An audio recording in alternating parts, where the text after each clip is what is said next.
Hello guys, আসসালামু আলাইকুম। সবাই কেমন আছেন? আশা করি সবাই অনেক বেশি ভালো আছেন। আমরা আজকে বাসায় আছি, রমজানের দিন। সো এখন ইফতারির আর বেশ কিছু সময় বাকি আছে। সো এই সময় আমরা যাচ্ছি বাইরে, বিকজ হসপিটালে যেতে হবে। আর কেন যাচ্ছি সেটা আপনারা পরে জানতে পারবেন। সো আজান এখন আপনাদের কিছু বলতে চাই, সেটি শুনুন। আজান, তুমি কি বলতে চাও? বলো বলো।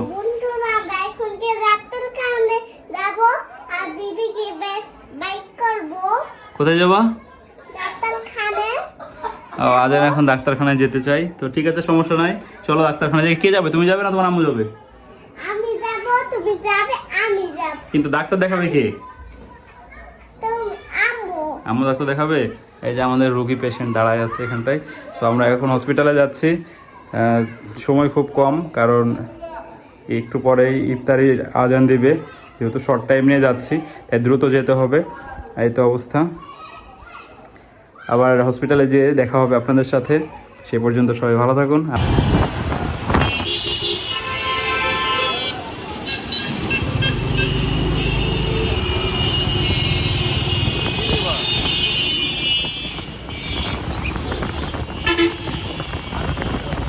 গাইস, যাচ্ছি আমরা।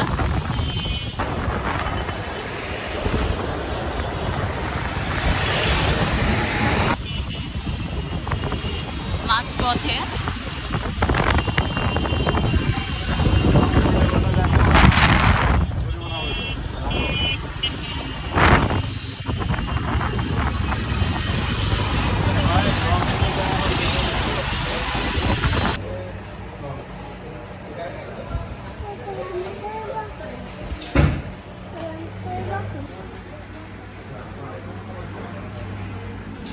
গাইস, ডাক্তার দেখানো শেষ।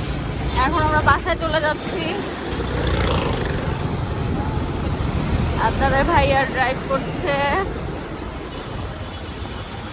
চলে আসলাম। কোথায়? পেয়ারা কিনে। পেয়ারা কিনেছো? হ্যাঁ। এই যে আমাদের রোগী। ডাক্তার দেখায় বাসায় চলে আসছি। ডাক্তার কি বললো? ডাক্তার কি বললো? আবার 1 মাস পর যেতে বলছে। আবার 1 মাস পর যাওয়া লাগবে কেন? যাবো না আমি 1 মাস পর। আজয় রে হ্যাঁ, শুধু শুধু ভাই, চেহারা দেখে 500 টাকা ভিজিট নিছে। হ্যাঁ। এই হলো বড় কথা।